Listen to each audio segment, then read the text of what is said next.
La figura del cineasta chileno Pablo Larraín es una que ha dado mucho que hablar, cosa que hemos hecho en este canal y en especial en tiempo reciente parece haber una inmensa división respecto a él. Pero fuera de debates que se puedan tener, como si su éxito ha sido solo a punta de esfuerzo o de pituto, si su productora Fábula maneja una especie de monopolio en la industria cinematográfica nacional, o las inclinaciones políticas de su familia, creo que su renombre escapa a deberse netamente a factores como esos, sino a que en efecto el tipo tiene una visión directoral que se diferencia con uno que otro desacierto. Su filmografía no me parece la más consistente que digamos, pero ya en tiempo reciente ha estado presentando filmes que, gusten o no, han desafiado varias convenciones. Y en especial en su etapa más tardía, la que me gusta llamar la de las anti-biopics o ficciones biográficas, no se ha quedado corto en materia de innovar y crear discusión respecto a la naturaleza y finalidad del género biográfico como un todo, alcanzando un tope con Spencer de 2021, la cual pudimos comentar en su tiempo y recomiendo verla, así como ver dicho video por si gustan un poco más de contextualización del director y las mencionadas biopics. Pero bueno, creo que está claro que, a mi parecer, hay razones de sobra para defender que los reconocimientos y galardones del realizador no son ni premios de consuelo ni algo que haya comprado. El hombre garantiza obras que como mínimo a nivel técnica serán un banquete y en lo demás no te dejarán indiferente, aun si el resultado total no termina apelando a tu gusto por completo. Debido a ese excelente momento en su carrera es que yo estaba expectante por la que se convirtiera en su siguiente jugada y vaya que más aún entró la curiosidad al anunciarse que esta resultaría ser El Conde, anunciada desde un comienzo como una filosa sátira que apuntaba a uno de los individuos más polémicos de la nación, Augusto Pinochet, caracterizando al dictador como un vampiro de 250 años, lo que, no mentiré, al leerlo por primera vez me pareció ridículo, pero no solo al ir pensándolo en frío con el paso del tiempo me iba pareciendo un concepto que de hecho tenía potencial, sino que además al enterarme que sería Larraín el que estaría al mando del proyecto, me entró una enorme curiosidad por descubrir cómo sería el resultado final, más considerando su racha reciente y la expectativa del cómo aplicaría al contexto nacional estas nuevas lecciones aprendidas, así como ese enfoque de agarrar a un personaje histórico y hacer lo que se le dé la gana, si bien se sabía que aquí no sería desde una arista de biopic. Con todo eso generaba auténtico interés, en especial al verse en los adelantos una suerte de inspiración palpable de cintas expresionistas y del estilo de A24, pero obvio la incertidumbre era lo mayor, ya que el resultado en mi mente podía ser una de dos: una brillante comedia negra que abrazara su absurdismo mientras realizaba algún comentario relevante, o, aunque suene rudo, una basura pretenciosa que se tomase demasiado en serio y, peor, tuviera un nivel de comentario superficial que no justificara su existencia, y aún peor, la hiciera un arma válida para ese desagradable tipo de persona que siempre aparece desde un rincón para afirmar que el cine chileno siempre habla de lo mismo. ¡Déjese de hablar imbecilidades, papi! Porque sí, al parecer todas las películas de dictadura se tratan de Pinochet como vampiro y siempre se enfocan en exactamente el mismo tipo de personaje y situación. Como sea, el tiempo pasó y por fin, teniendo la cinta disponible en Netflix, es que ha habido una esperable y acentuada división en la audiencia, con dos sectores reconocibles describiéndola tal y como dije, amándola o destrozándola, y por mi parte vaya que tengo cosas que decir. En primerísimo lugar, ¿qué resultó ser? ¿Fue esa brillante comedia absurda, autoconsciente e inteligente, o una pretensión con patas insufriblemente seria? Pues desde mi perspectiva es raro, ya que resultó ser ninguna y a la vez un poco de las dos. Será un poco complejo de explicar, pues me parece un caso particular alejado de cualquier reduccionismo y que me recuerda a los problemas de las expectativas binarias, así como de la falla inmediata de la discusión política chilena, que parece más una competencia entre hinchas futboleros que una conversación por intentar llegar a un punto resolutivo. Pero dejémonos de preámbulos y vamos por partes. Como suelo hacerlo, es necesario comenzar con los apartados más palpables para luego pasar a lo estrictamente subjetivo, recordando que en este canal intento evitar meterme en lecturas estrictamente políticas. Pero en este caso será imposible, ya que al ser un filme con carga tan pesada, resultará inevitable no dejar que escapen un poco los sesgos, ya que confío en que se pueda conversar al respecto de modo civilizado.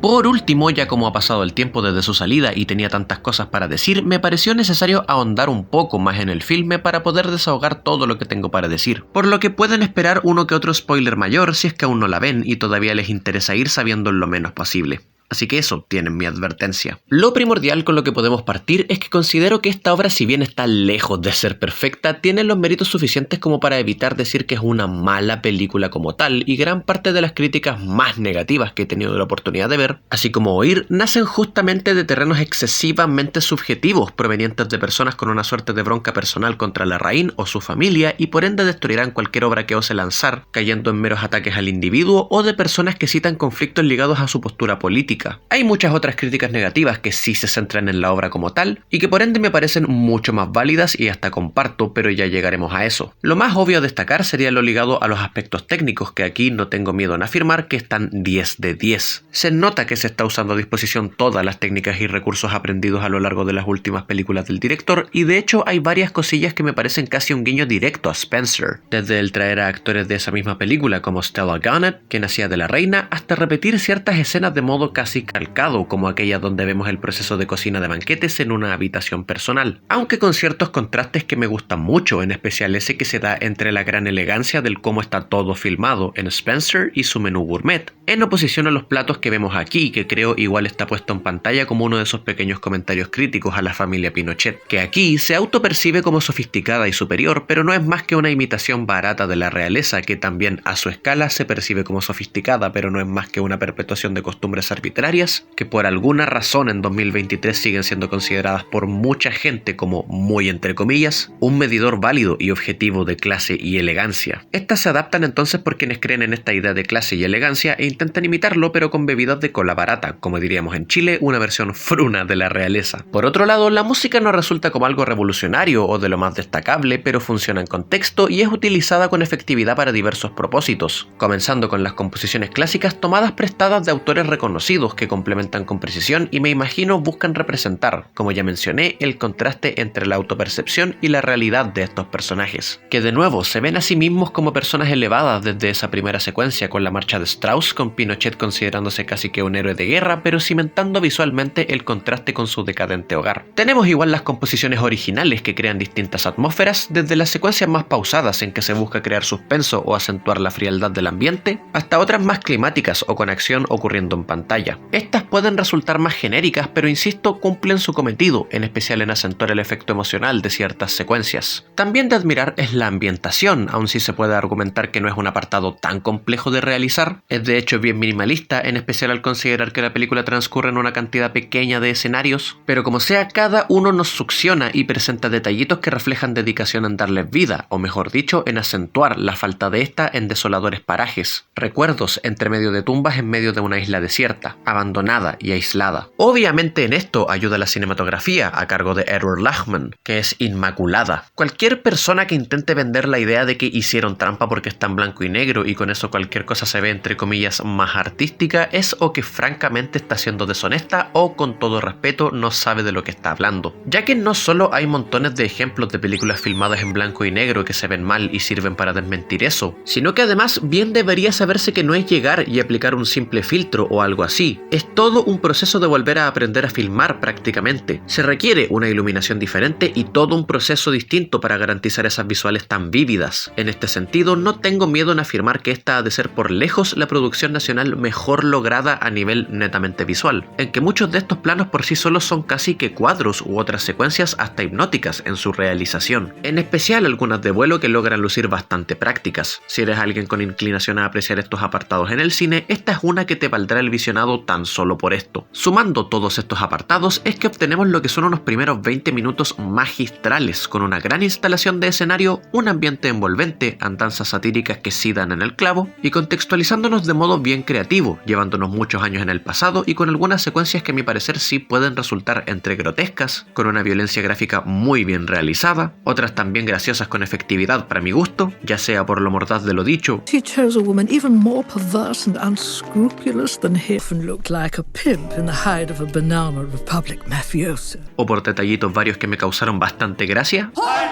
Y bueno, simplemente en la escala de la producción es de recalcar. Me parecía increíble recordar que estaba presenciando una obra chilena. Es una introducción que a mí al menos me hizo alegrarme al pensar de que pueda ser, ojalá, una buena pisada en conseguir acercar nuestra industria cinematográfica a nuevas fronteras a nivel técnico. Ahora, si bien hasta este momento en lo práctico estoy alabando absolutamente todo de la película, es que ya toca llegar a sus problemas. Porque pasados esos primeros 20 minutos, en específico cuando los hijos de los Pinochet entran a la ecuación, es que todo se empieza a venir cuesta abajo de modo casi irremediable. Lo primero que se hace evidente es el ritmo irregular de la película. Ojo, no creo que se deba a que es muy lenta, entre comillas, hay momentos donde sí baja su velocidad y otros espacios donde se toma el tiempo para construirse que podrían haberse aprovechado mejor, pero primero, en otras ocasiones he comentado mi perspectiva respecto al cine que se percibe como más lento, además que ni siquiera es una cinta que yo podría decir que es glacial per se, y segundo, a lo que sí se debe es al hecho de que intenta abarcar demasiado y apretando muy poco en el proceso, perdiéndose en su propia intención y dejándonos en últimas cuentas preguntándonos cuál era el punto con exactitud de toda la experiencia. Esto lo podemos rastrear ya desde su enorme cantidad de personajes, tantos que al sumarlos resulta en que varios tengan un tiempo apenas decente en pantalla y se desaprovechen, resultando en personalidades entre olvidables y hasta discutiblemente innecesarias, o que no se les dio la profundidad que necesitaban como para justificar su presencia. Y ojo, esto no tiene nada que ver con sus actuaciones, las que en general están impecables. Claro, tenemos un elenco compuesto casi de puros veteranos y con ello es casi que hacer trampa, y con ello quiero detenerme en otra queja que he oído bastante, que es la de un sector que dice algo así como, oh, pero si son los mismos actores de siempre. Y miren, yo estoy 100% de acuerdo en darle la oportunidad a nuevos rostros, la industria necesita irse renovando, es un hecho, y hay que abogar por incorporar a nuevas figuras. Pero me parece igual un despropósito criticar que estos actores, entre comillas, salgan en todas las películas. Digo, como se centran en trabajar en la industria de un solo país, el que más encima no tiene los mismos recursos que otras potencias internacionales en esta materia, es lógico que por ende se repetirán bastante en diversas obras y les veremos bastante. Además, se me hace menos entendible considerando que suelen hacer un buen trabajo. Me parecería entendible si dieran malos desplantes o necesario si fueran funeques. Pero al menos aquí la mayoría hace un buen trabajo en términos actorales, en especial los que están más al centro. Badel y Munchmeyer son idénticos a la pareja real Pinochet y Diart y son sin duda uno de los puntos fuertes de la cinta. Lo mismo puedo decir de Castro, como esta caricatura quien también en buena medida se roba la pantalla con cada aparición y con su implicación en los eventos. Además de que su particular personalidad estoica me hizo de algunos momentos y detallitos algo quizá más gracioso de la cuenta. Tenemos, como igual dije, incluso nombres internacionales como Stella Garnett, quien hace de la narradora de esta historia, un aspecto irregular en el que ya ahondaré, pero no es irregular por su desplante. Y en todo caso, dicho aspecto me pareció igual bastante creativo, en especial con el giro argumental que se le da, llevando a ciertas secuencias inolvidables y que me resultaron hilarantes. Lucia, vieja maraca contra tu madre. En cambio, es en cuanto al reparto más secundario que los resultados son más mixtos. Los hijos de Pinochet no destacan mucho, pero porque no se profundiza tanto en ellos de modo individual y funcionan más como una mente colectiva que como mentes por separado, aunque se les intenta dar rasgos distintivos a cada uno, pero esto también tiene resultados irregulares. Curiosamente, Amparo Noguera y Antonia Segers, que son quizá mis favoritas dentro del grupito, fueron las que menos me convencieron en su participación por motivos varios, con la primera siendo relegada tan solo a un personaje cuya personalidad es ser la cochina y decir líneas pseudo-humorísticas por apuntar a lo escatológico, pero no resultan nada graciosas. Soy cochina. Cochina. Por otra parte, el personaje de Segers es el más implicado en que los acontecimientos estén ocurriendo, pero termina siendo de las que menos aporta en general, al igual que el personaje de Diego Muñoz, quien puede ser el más olvidable, si bien su desplante tampoco está mal y tiene otro momento que me causó bastante gracia. Trajo estacas y martillos de plata, y agua bendita y una hueá. ¿Aquí? Que trajo estacas y martillos de plata. ¿Estáis sordos? Ya por otro lado, los hermanos encarnados por Catalina Guerra y Marcial Tagle sí resultaron mucho más memorables, aprovechados y bien interpretados, estando en ellos algunos de los puntos que mantenían el aspecto satírico funcionando, aunque fuera un poco, con el de Guerra representando este estereotipo de persona que intenta justificar atrocidades indefendibles, aun cuando tienen las pruebas en su cara, y Tagle, bueno, digamos que no es el más brillante de los hermanos. Yo vine para acá porque dijeron que iban a repartir plata. Eso te lo dije yo para convencerte, imbécil. En cuanto a otros desplantes, diría que fue el de Paula Luxinger como Carmen el que menos me gustó de todo el reparto, sin desmerecerle como actriz en absoluto, además que como plus a ratos llegaba a emitir vibras a la María Falconetti en La Pasión de Juana de Arco, con esos ojos tan expresivos. Pero aquí, en comparación al resto del reparto, su entrega se sentía mucho más forzada, con una cualidad innecesariamente teatral ya desde su modo de entregar el diálogo, en que su acento me resultaba muy contrastante al del resto del reparto, como si estuviera leyendo frontalmente un guión y con una locución eran como más robótica en contraste a los demás, quienes en cambio sí se sentían más sueltos en su expresión. Sus escenas de llanto también me resultaron de esas que rompen la inmersión y piensas, está actuando. No ayuda mucho a que, aparte, en retrospectiva tampoco se aproveche a su personaje al 100%, y para peor se le den algunos de los diálogos menos efectivos en su finalidad satírica y humorística, en especial cuando está haciendo estas suertes de interrogaciones y averiguaciones, en lo que a mi parecer se da en el punto bajo de la duración. Pero bueno, esto me lleva a otro punto, y es que, como insinuaba, respecto a estas actuaciones menos efectivas, a veces me hallaba cuestionando si era en realidad culpa de los actores en sí o si era más consecuencia de una escritura pobre. Y es que con esto hay que pasar a otra de las grandes armas de doble filo de la cinta, el guión, que considero es donde están las raíces de todos los demás problemas, como la carencia de foco tonal y los resultados mixtos en cuanto a sus múltiples finalidades. Como dije, ya desde la narración tenemos choques, si bien en buena medida funciona y le aporta personalidad al filme. De partida te confunde el por qué esta película está en inglés. Yo sinceramente pensé que la había descargado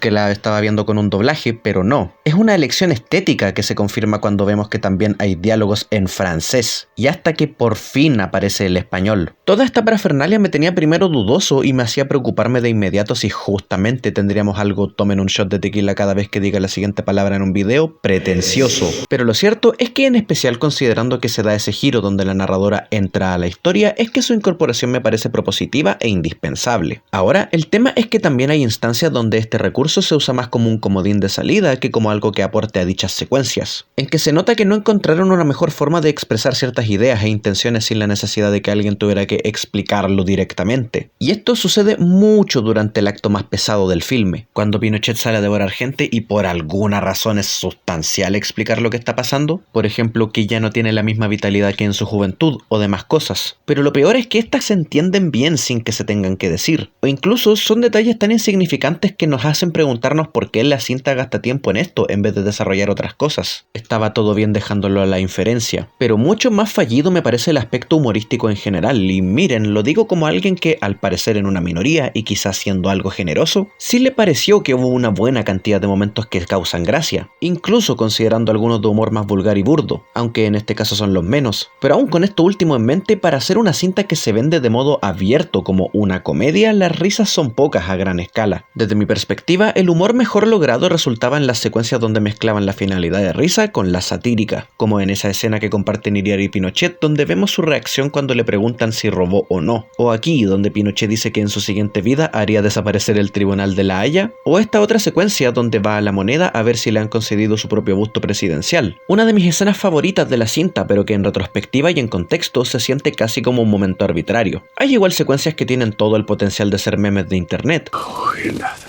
Y también, como dije, uno que otro momento que se puede considerar un chiste súper básico, pero que sí tiene una entrega efectiva. Vieja maraca, concha tu madre. Pero aún con eso, a nivel general, en cuanto a este último tipo de humor, sí concuerdo que llega a parecer más propio de Morandé con compañía. En especial con todos esos chistes incómodos de SEXO. Sexo, SEXO.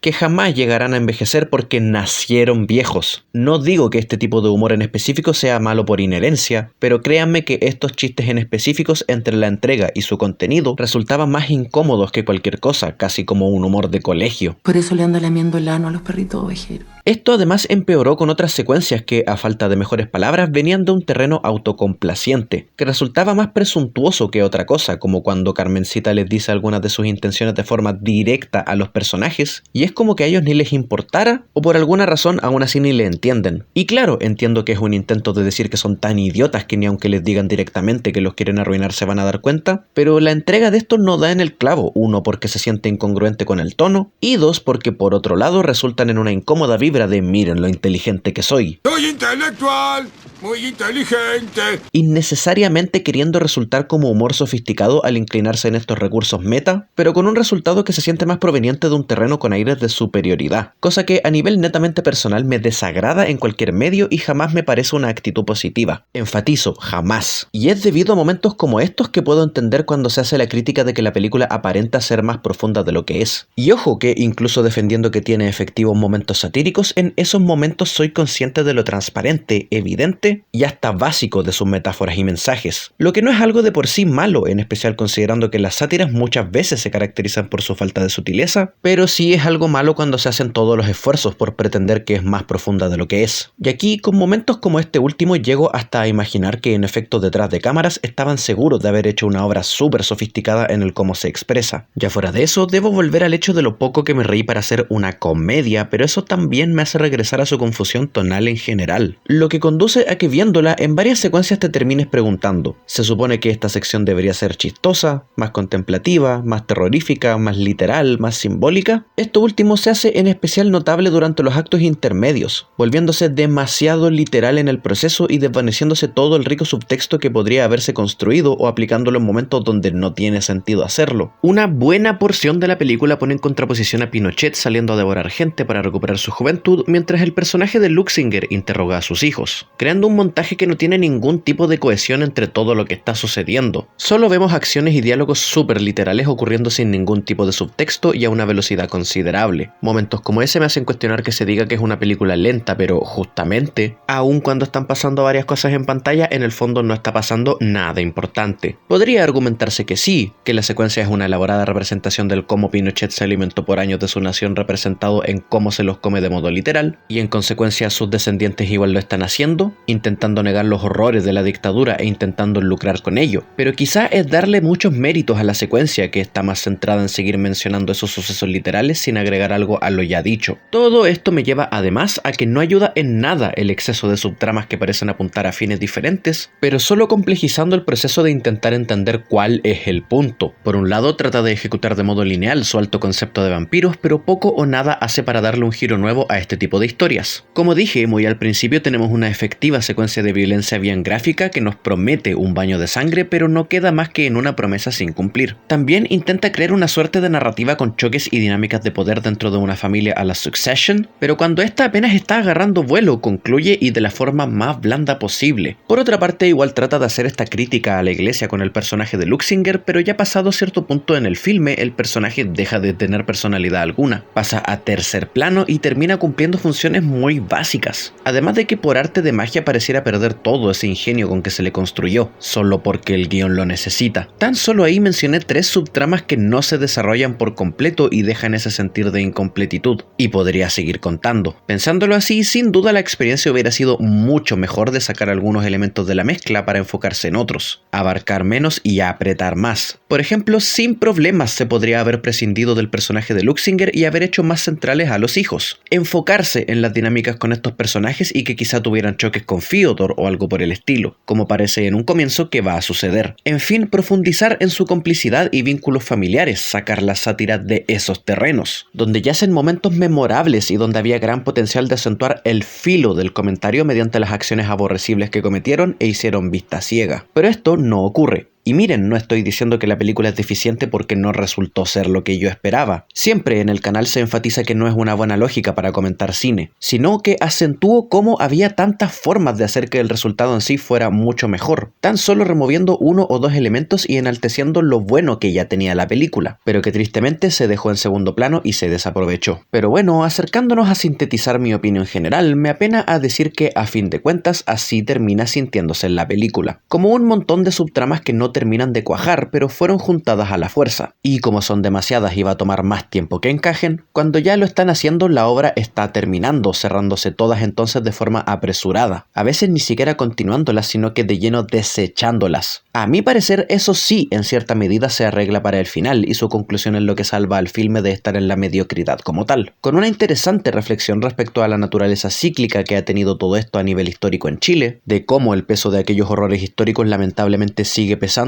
y dando vueltas por ahí fuera sin que se haya hecho justicia, con gente avalando lo indefendible, y todo esto se refleja tanto con este simbólico Pinochet que sigue vivo alimentándose de los chilenos, pero también con su resurgimiento final como un niño junto a su metafórica madre, siendo este el mayor símbolo de esta cualidad cíclica, del cómo todo esto no es más que un cúmulo histórico de fenómenos que han llevado a ello y se perpetúan, las influencias extranjeras en el proceso y demás de décadas e incluso siglos atrás. Y todo ello actualmente lo podemos ver en el resurgimiento de ideas ideas totalitaristas.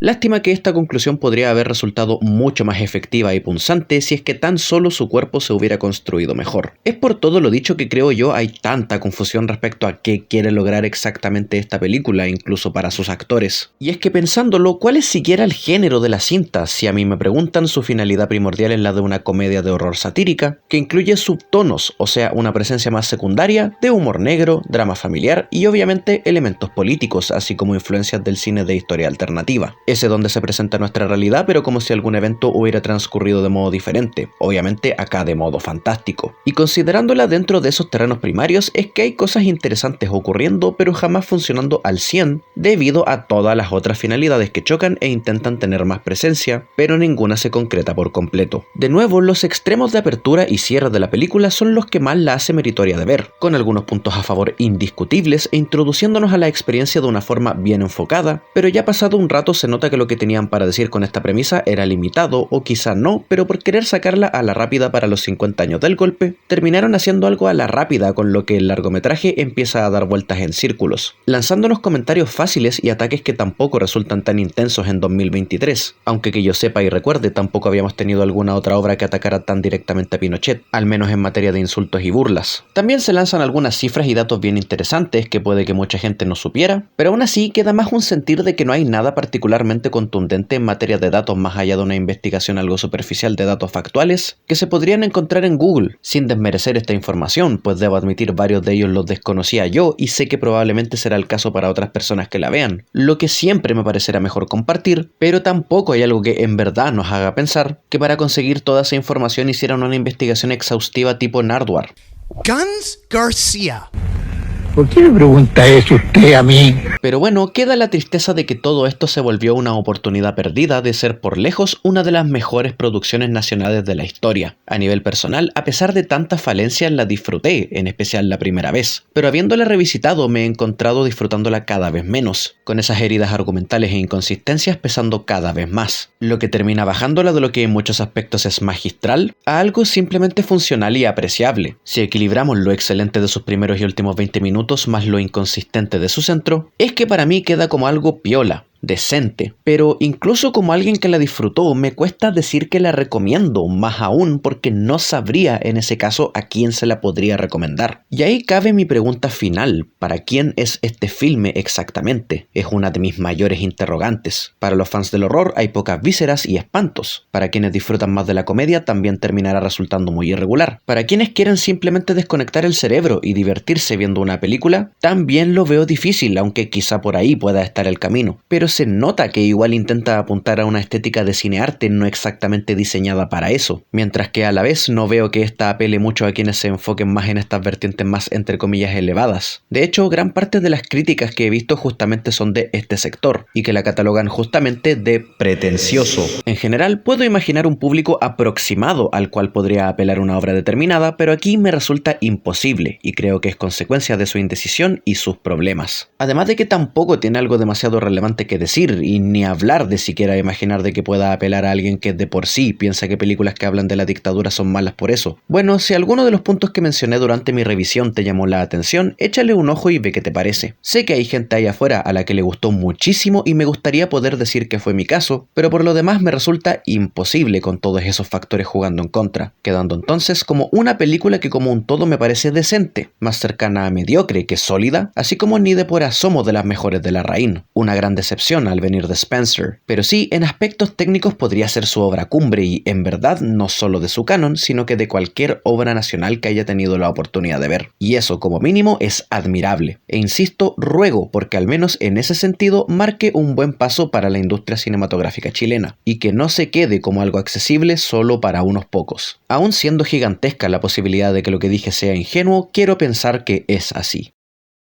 Ahora, entre cosas ya más ajenas al filme pero igual relacionadas y que no me quería quedar sin comentar, es que dentro de toda esta división que se ha generado, he visto que se está diciendo que no es históricamente precisa o que banaliza los eventos de la dictadura y demás cosas por el estilo, lo que de partida me parece bastante impreciso y más que ello, la película asume como que uno irá a verla teniendo claro este contexto y aquellas atrocidades sucedidas, su magnitud, razón por la que no profundiza mucho más y no me parece que con ello se minimice el verdadero peso histórico de lo ocurrido. ocurrido. Aún así, creo que ponerse a analizar bajo este lente limitaría bastante una gran cantidad de obras que no pretenden profundizar en todas las aristas de fenómenos similares. Y desde mi perspectiva, hacer eso corresponde más a una falla de expectativas personales, de esperar que esos temas se traten, que a la calidad del cómo se desarrolla lo que la película sí busca hacer, en este caso de modo irregular. Lo mismo me pasa al leer cosas como que esta es, entre comillas, una película amarilla. Y Dios, eso sí que no lo entiendo. Comentarios como ese son los que a ratos también me hacen cuestionarme si es que realmente la sátira de esta película es tan básica como decimos muchos. Porque si fuera tan básica, nadie diría que deja bien parado Pinochet. Digo, en ese caso yo no sé qué película vieron, porque es claro que no es así. Es una obra que abiertamente se caga encima del apellido y apunta directamente. Lo que sí puede ser que estas cosas se vean como algo que hubiera sido más atrevido años atrás y ahora puede ser quizá hasta seguro hacerlo, pero literal, he oído que hasta por mostrarlo como vampiro con poderes lo están mitificando o volviendo inmortal. Y bueno, con comentarios como estos es que llego a pensar que no importa qué tan evidente hagas tu punto, comentario y o crítica, siempre habrá alguien que lo interprete al revés, aun cuando el mensaje esté claramente inclinado a la postura de quien está criticando, que es justamente otra cosa que quiero criticar, el cómo tantas veces se deja que las preconcepciones políticas nublen nuestro juicio a un punto tal que no se vea más allá de eso, de una lectura que uno quiere ver con todas las ganas, pero que no está ahí. Solo quería dejar eso para reflexionar, pues aun cuando si quizás sobra decirlo, mi punto con todo esto no es ni de por asomo insinuar que no se deben hacer lecturas políticas de las obras artísticas. Soy de quienes piensan que toda obra es política al menos en cierta medida, por lo que es imposible no sacar ese tipo de lecturas, y mucho menos insinúo que te tiene que gustar esta película sí o sí. Si no te gustó, perfecto, y si la amaste, igual. El arte siempre está abierto al gusto de cada quien y eso todos deberíamos entenderlo. Es tan solo que a la hora de opinar deberíamos diferenciar entre nuestro gusto y preferencia de nuestras opiniones políticas o de otra índole ajenas a las obras artísticas. Que intentemos evitar proyectar nuestros enemigos personales en las obras, aun cuando pueda resultar tan difícil cuando la que tengamos enfrente sea una como esta, que se mete directamente en este tipo de temas y que debido a esto me hace considerar entonces que su discurso al respecto de cómo estos temas siguen vigentes y mutando para continuar mientras por debajo nos peleamos en imaginarios polos opuestos, parece ser entonces uno que, guste o no, sigue más que relevante. Si el video te gustó, te invito a compartir, seguirme en redes sociales y a suscribirte para estar en sintonía con más contenido tanto de cine como de música. Sin más que decir, te deseo un excelente día,